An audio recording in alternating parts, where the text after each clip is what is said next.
Shalom, ketemu lagi dengan saya dalam segmen Teduh with SS. Pada kesempatan ini kita akan berbicara satu tema yang berjudul pengharapan di dalam Yesus. Kita baca satu ayat di dalam Kolose pasal yang pertama ayat yang ke-23. Saya akan bacakan. Sebab itu kamu harus bertekun dalam iman, tetap teguh dan tidak bergoncang, dan jangan mau digeser dari pengharapan Injil yang telah kamu dengar dan yang telah dikabarkan di seluruh alam di bawah langit, dan yang aku ini, Paulus, telah menjadi pelayannya. Saudaraku yang dikasihi oleh Tuhan, firman Tuhan mengajak kita supaya kita tetap bertekun di dalam iman dan kita jangan bergeser sedikit pun dari iman kita, dari pengharapan kita kepada Tuhan. Dalam hidup ini kadang ada hal-hal yang memang membuat kita menjadi tawar hati. Kadang kita melihat orang yang tidak sungguh-sungguh datang kepada Tuhan, bahkan mereka tidak mengenal Tuhan, tetapi sepertinya mereka diberkati, sepertinya mereka makmur, sepertinya mereka tidak ada masalah, dan sakit penyakit tidak menimpa dalam kehidupan mereka. Ini yang sering kita lihat dalam hidup ini. Ketika kita melihat ini, kita kadang berpikir, Tuhan, sia-sia rasanya aku mempertahankan imanku kepada Engkau, dan aku menuruti jalan-Mu. Aku melihat orang yang tidak percaya kepada Tuhan dan bahkan orang yang tidak sungguh-sungguh kepada Tuhan. Mereka gemuk, sepertinya diberkati oleh, tidak ada masalah dalam hidup mereka. Tetapi aku yang mempertahankan iman ini selalu ada masalah, selalu ada tekanan, ujian, bahkan sakit penyakit Engkau izinkan. Sehingga kadang kita berkata, sia-sia aku mempertahankan imanku kepada Engkau. Sia-sia aku berpengharapan kepada Engkau. Kadang-kadang terlintas dalam pikiran kita. Dan saya juga mau sampaikan dalam kesempatan ini, demikian juga dengan pemazmur. Kita lihat satu ayat di dalam Mazmur pasal yang ke-73. Mazmur pasal yang ke-73. Saya akan bacakan mulai ayat yang pertama. Mazmur Asaf ini, Asaf, dia berkata, sesungguhnya Allah itu baik bagi mereka yang tulus hatinya, bagi mereka yang bersih hatinya. Tetapi aku sedikit lagi, maka kakiku terpeleset. Nyaris aku tergelincir, sebab aku cemburu kepada pembual-pembual. Kalau aku melihat kemujuran orang-orang fasik, sebab kesakitan tidak ada pada mereka. Sehat dan gemuk tubuh mereka. Mereka tidak mengalami kesusahan manusia, dan mereka tidak kena tulah seperti orang lain. Sebab itu mereka berkalungkan kecongkakan dan berpakaiankan kekerasan. Karena kegemukan, kesalahan mereka menyolok, hati mereka meluap-luap dengan sangkaan. Mereka menyindir dan mengata-ngatai dengan jahatnya. Hai pemerasan, dibicarakan mereka dengan tinggi hati. Mereka membuka mulut melawan langit dan lidah mereka membual di bumi. Sebab itu orang-orang berbalik kepada mereka, mendapatkan mereka seperti air yang berlimpah-limpah. Dan mereka berkata, bagaimana Allah tahu hal itu? Adakah pengetahuan pada yang maha tinggi? Ayat yang ke-12. Sesungguhnya itulah orang-orang fasik. Mereka menambah harta benda dan senang selamanya. Sia-sia sama sekali aku mempertahankan hati yang bersih dan membasuh tanganku tanda tak bersalah. Namun sepanjang hari aku kena tulah dan kena hukum setiap pagi. Seandainya aku berkata aku mau berkata-kata seperti itu, maka sesungguhnya aku telah berkhianat kepada angkatan anak-anakmu. Tetapi ketika aku bermaksud untuk mengetahuinya, hal itu menjadi kesulitan di mataku, sampai aku masuk ke dalam tempat kudus Allah dan memperhatikan kesudahan mereka. Sesungguhnya di tempat-tempat licin kau taruh mereka. Kau jatuhkan mereka sehingga hancur. Betapa binasa mereka dalam sekejap mata, lenyap habis oleh karena kedahsyatan. Seperti mimpi pada waktu terbangun ya Tuhan, pada waktu terjaga rupa mereka kau pandang hina. Asaf Dia melihat orang fasik, orang yang tidak sungguh-sungguh, bahkan orang yang tidak mengenal Tuhan, gemuk. Diberkati, congkak angkuh. Tidak ada sakit penyakit menimpa mereka, tidak ada tula. Sehingga Asap bilang begini, Tuhan, sia-sia aku mempertahankan imanku.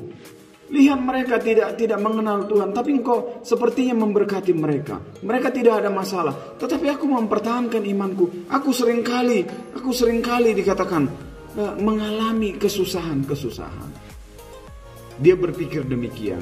Kita berpikir demikian, sama dengan Asap berpikir demikian. Tetapi firman Tuhan kalau kita membaca mulai ayat yang ke-16 sampai ayat ke-20, firman Tuhan berkata bahwa sebenarnya mereka akan masuk kepada satu hal yang menyakitkan. Seperti mimpi pada waktu terbangunnya Tuhan, pada waktu terjaga rupa mereka kau pandang hina.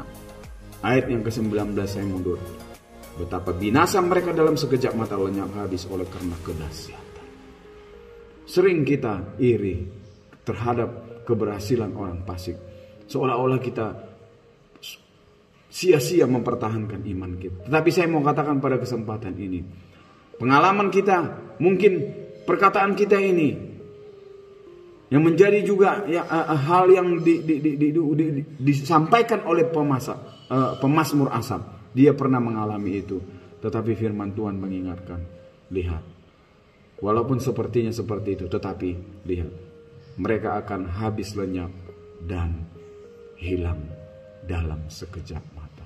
Saudaraku yang dikasih oleh Tuhan, mari kita tetap mempertahankan iman kita bersih, tidak bergeser. Jangan kita memandang orang sepertinya diberkati, tidak ada masalah.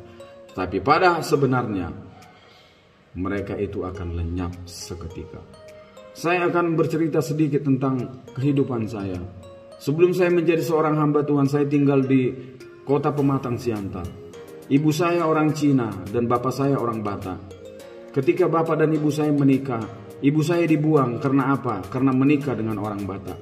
Ibu saya adalah yang tertua, ada 6 adiknya di bawah. Ada 7 mereka bersaudara. Acek-acek saya semua itu. Dan ibu saya harus pergi, diusir oleh oma dan opa saya, akong saya, dan hidup miskin di Parapat Danau Toba. Dan mereka tidak mau menolong. Dan saya juga hidup susah di kampung pada saat itu.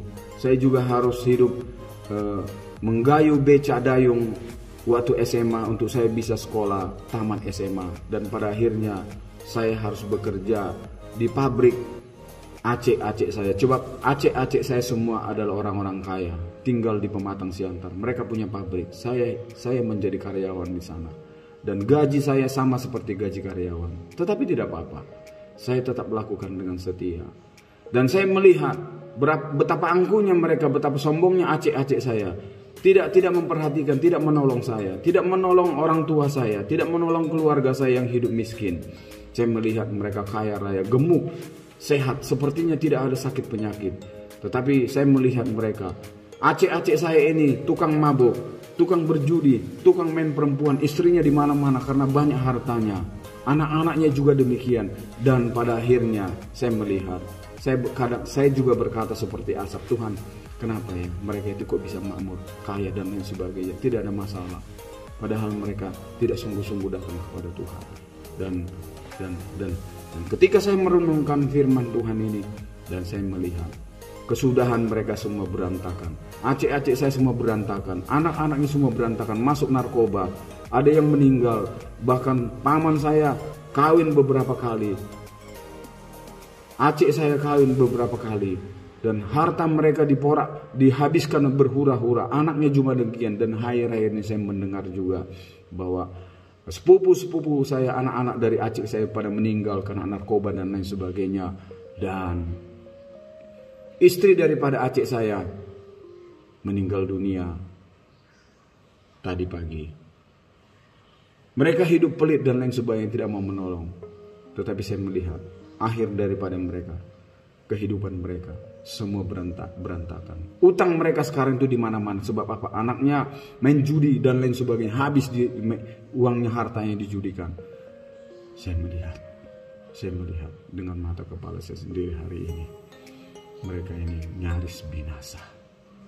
Tetapi puji Tuhan, saya ada sampai hari ini dan menjadi seorang hamba Tuhan. Saya sampai hari ini tidak kaya, tidak mempunyai harta benda, tetapi Tuhan mencukupkan apa yang menjadi kebutuhan saya. Saya melihat betapa baiknya Tuhan dalam hidup saya. Kalau saya melihat acek-acek saya dan sepupu-sepupu akan anak-anak acek saya, mereka semua ada yang susah, ada yang jadi narkoba, mati muda dan lain sebagainya. Padahal mereka orang kaya. Dan saya melihat mendengar tadi pagi istri daripada aceh saya yang paling tua, yang punya pabrik mie di Pematang Siantar, istrinya meninggal dan anaknya semua yang 2 sudah meninggal juga karena narkoba dan lain sebagainya. Begitu juga yang perempuan, anaknya ada bermasalah dengan orang, habis hartanya dikuras. Begitu juga yang satu lagi, dia main judi online dan banyak utang, habis semua hartanya. Kesudahannya hidup tragis. Saya melihat itu sendiri. Tetapi kalau saya ada sampai hari ini, walaupun saya hidup miskin pada saat itu, dan sampai hari ini pemeliharaan Tuhan yang sempurna. Sekali lagi saya katakan, saya tidak kaya, saya tidak mempunyai harta benda yang banyak. Tetapi sampai hari ini Ebenezer, Tuhan memberkati. Sampai hari ini Tuhan menyertai.